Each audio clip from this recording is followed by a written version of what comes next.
Salam cerdas, Ibu Bapak, Saudara-saudara yang saya hormati.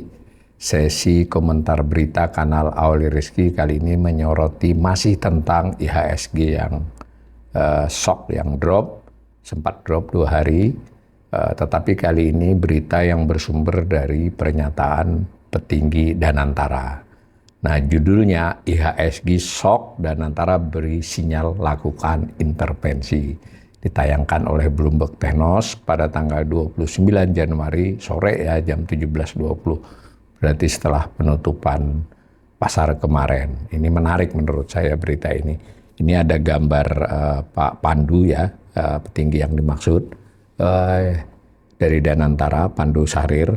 Ini beritanya begini, BPI Danantara memberi sinyal kesiapan untuk masuk ke pasar saham sebagai investor guna merespon penurunan likuiditas dengan tetap menjaga prinsip kehati-hatian dan tanpa mencampuri peran regulator.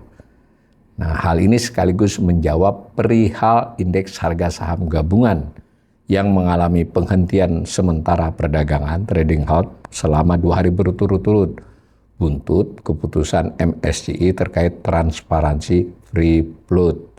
Nah, kanal ini sudah pernah mengulas ya, sebetulnya tidak hanya soal free float, tapi ada beberapa item yang diminta oleh MSCI ya, sebenarnya sejak Oktober lalu, diberi waktu sampai Januari.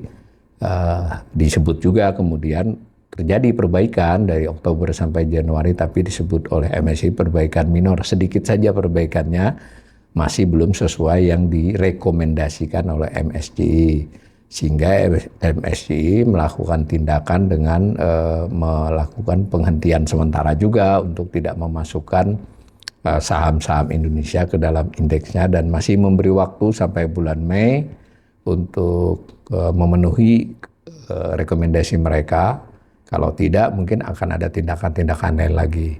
Nah, beberapa netizen saya juga di kanal ini, nggak usah peduli MSCI. Ya nggak apa-apa, MSCI ini nggak punya kewenangan hukum apapun terhadap pasar modal kita, pasar saham kita, dan keseluruhan ekonomi. Dia adalah lembaga riset lah, sebutlah begitu, meskipun terkait dengan suatu lembaga itu Morgan Stanley, tapi dia terpisah gitu. Dia adalah lembaga yang ya semacam lembaga rating, tapi dalam hal ini adalah saham ya. Dia berikan penilaian terhadap pasar-pasar saham, tapi terutama dia buat indeks. Nah, maka saham-saham atau emiten dari berbagai negara dimasukkan, dikelompokkan. Nah, Indonesia kan salah satunya. Jadi ya kalau kita mau tidak peduli ya nggak apa-apa, tapi buktinya pasar belum berupa tindakan yang mengeluarkan itu ya, baru menghentikan sementara. Itu sudah dampaknya segitu. Jadi tidak masalah, betul juga netizen itu. Kalau mau tidak peduli MSCI, ya coba saja kan. Nah, saya baca lagi, kami akan berinvestasi proporsional to the market yang ada. Regulator adalah regulator. Ini pernyataan Pak Pandu tadi. Kami di sini adalah investor, sama dengan Bapak Ibu sekalian. We will act depending on the proportion. Jadi dia mau bertindak proporsional, kata Chief Investment Officer CEO Danantara Pandu Sahrir di agenda Prasasti Economic Forum 2026 Jakarta Kamis 29 Januari. Kanal ini juga sudah membacakan kemarin tadi tentang pernyataan dari tinggi yang lain ya, Menteri Bappenas juga di forum yang sama. Jadi kurang lebih begitu. Nah, selain itu Pandu menjelaskan ketika pasar mengalami tekanan dan likuiditas menurun, Danantara dapat masuk ke saham secara terukur. Namun keputusan tersebut tetap didasarkan pada pertimbangan bisnis dan peluang imbal hasil. Nah, di sini kita mulai mendapat gambaran, karena terus terang saja banyak pihak ekonom terutama itu masih kurang jelas nih Danantara ini mainnya apa saja, proyeknya apa saja, batasannya apa.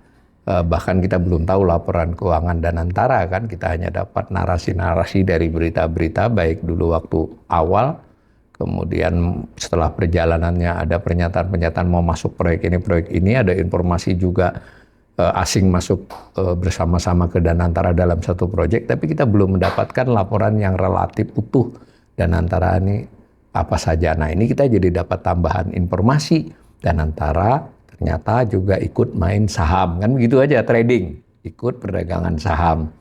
Nah ini meskipun dijelaskan ini masuknya secara terukur, tetapi tentu menimbulkan pertanyaan kan, terukurnya seperti apa. Nah masih saya baca dulu nih sebelum saya komentari lagi, sebab menurutnya mandat utama Danantara adalah mencetak keuntungan for profit. Nah ini garis bawahi ya. Sehingga setiap keputusan investasi harus tetap rasional dan menghindari potensi moral hazard. Oke ya, sampai situ kita bisa memahami nih argumen dari Pandu.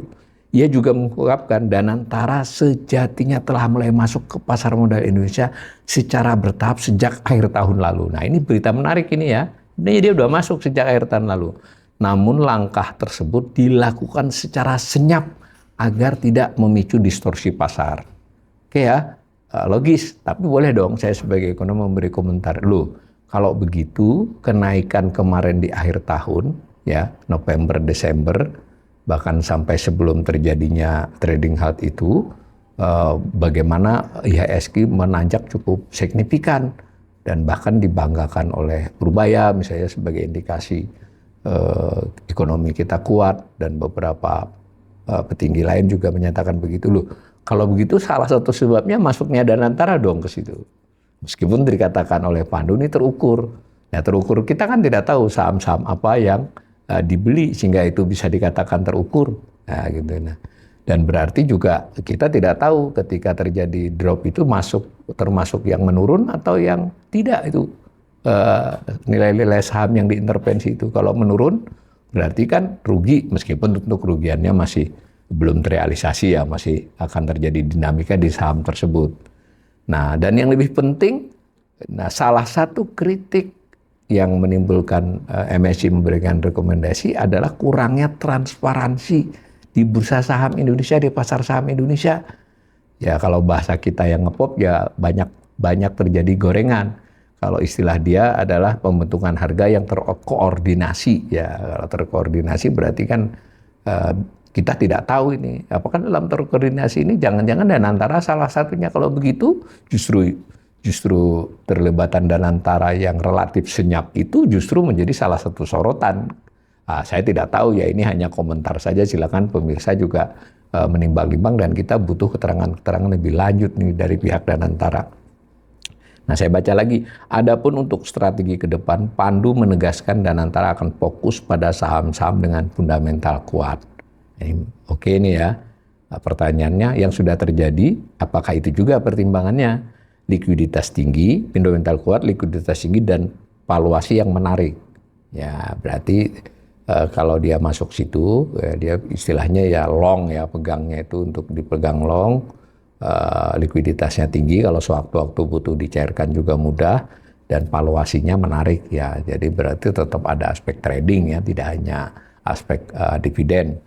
Nah, tetapi saya ulangi sekali lagi, bisa memang ini mungkin dibenarkan dalam SOP-nya Danantara dan mandatnya, tetapi dalam konteks pasar saham, apakah intervensi tanda petik ini juga menarik ya, makanya ini jurnalis memberi judul intervensi Danantara ini. Ya kalau murni untuk profit ya berarti kita juga bisa mengatakan dong bahwa Danantara inilah yang menyebabkan, salah satu penyebab naik turunnya IHSG. Kalau begitu, apakah itu mencerminkan fundamental ekonomi yang kuat? Fundamental, terutama fundamental perusahaan-perusahaan yang bersangkutan, ya kita butuh informasi yang lebih banyak, belum tentu juga sih salah ya. Nah, maka di sini Pandu nampaknya juga bergesa nih menjelaskan. Pandu juga menekankan pentingnya pemisahan peran antara regulator dan pelaku pasar. Jadi Danantara pelaku ya, termasuk dalam rangka menjaga persepsi investor global. Di sini yang kita perlu kejelasan ya. Bagaimana kalau dalam persepsi global itu justru Danantara ini terlalu erat hubungannya dengan regulator, apalagi umpamanya dia melakukan rapat-rapat berkoordinasi dengan otoritas bursa ataupun dengan kementerian lain kan terkait keuangan dalam hal ini. Nah itu apakah informasi semacam itu memperbaiki penilaian bahwa kita transparan atau malah memperburuknya? Nah, saya kira Pandu menyadari ini bahwa dia tetap perlu menjaga persepsi investor global. Jadi kalau netizen saya mengatakan nggak usah dibelikan MSCI, sejauh ini pernyataan-pernyataannya tetap bahkan buru-buru melakukan koordinasi ya, itu berarti MSCI diperhatikan, diperhitungkan dan bahkan mau dipenuhi. Terlepas Purbaya sempat mengatakan ya itu hanya reaksi pasar sesaat. Betul, bisa jadi karena kan biasa kalau orang terkejut dropnya banyak nanti dia rebound. Tapi apakah reboundnya kembali ke angka semula sampai 9.150 ya kita perlu lihat waktu ya. Sampai hari ini reboundnya belum ke situ. Nah, menurutnya ini kembali dari Pandu, kepercayaan investor institusional internasional termasuk yang menjadi acuan. Nah gitu ya, jadi si indeks Morgan Stanley Capital International MSCI ini sebetulnya acuan ya, bukan dia pelakunya ya. MSCI sangat bergantung pada kejelasan komunikasi otoritas. Tanda petik ya buat Pandu ya bukan dengan Danantara dong, dengan otoritas. Tapi saya ulangi lagi, kritiknya, bukan kritik ya, pokoknya yang disoroti oleh MSCI itu kan transparansi perdagangannya yang terkesan sebagiannya terkoordinasi. Nah, bisa kan Danantara termasuk pihak yang terkoordinasi? Saya tidak tahu persis ya, saya sampaikan ini untuk membuat kita semua ikut melihat, mencermati pertemuan ini. Nah, saya baca lagi, mungkin the next few days, jadi minggu-minggu ke depannya, hari-hari ke depan ini akan sangat volatile. Let's be honest, mari kita jujur, saya rasa memang mohon maaf tentu akan terdorong juga di pasar modal kalau tidak ada komunikasi yang pas dari regulator. Ya, serahkan balik ke regulator. Jadi Pandu mengakui ini adalah urusannya regulator. Nah, berita selanjutnya seperti diketahui MSCI memutuskan untuk membekukan kebijakan indeks khusus bagi saham-saham Indonesia lantaran menilai masih persoalan serius transparansi kepemilikan saham dan mekanisme penilaian free float yang belum memadai. Ya kan, bisa jadi di dalamnya itu kan adalah soal kepemilikan Danantara toh. Kita nggak tahu. MSCI juga menilai data kepemilikan saham dari Custodian Central Efek Indonesia, KSII, yaitu instrumen lain dari bursa, belum cukup bisa diandalkan dan peningkatan data dari BEI belum mengatasi masalah fundamental. Sebenarnya BEI sudah mencoba memperbaiki ketika diberi sinyal oleh MSCI bulan Oktober lalu ya. Nah, sentimen tersebut membuat pasar paniknya ketika dilakukan pembekuan tadi, panik dan ini karena kasta bursa saham berpotensi turun. Sebetulnya ini masih nunggu Mei. Ini memang pasar kan begitu takut kalau turun ke frontier market dan sebelumnya kan emerging market. Ya mudah-mudahan ini akan segera tertangani. Tapi saya baca berita ini untuk menggarisbawahi kita boleh dong skeptis. Saya ekonom skeptis. Ini jangan-jangan Danantara juga bagian dari masalah yang disoroti terkait dengan perdagangan saham di bursa saham Indonesia dan beberapa emiten yang sebelumnya dan masih terdaftar tapi dibekukan di indeks MSCI. Jadi kita publik memiliki hak sebenarnya untuk mengetahui ini lebih jauh karena ini menyangkut kepentingan seluruh rakyat Indonesia meskipun sebagian tidak langsung karena sudah berkali-kali dikatakan bursa saham itu bagaimanapun juga ada hubungannya dengan kondisi perekonomian keseluruhan.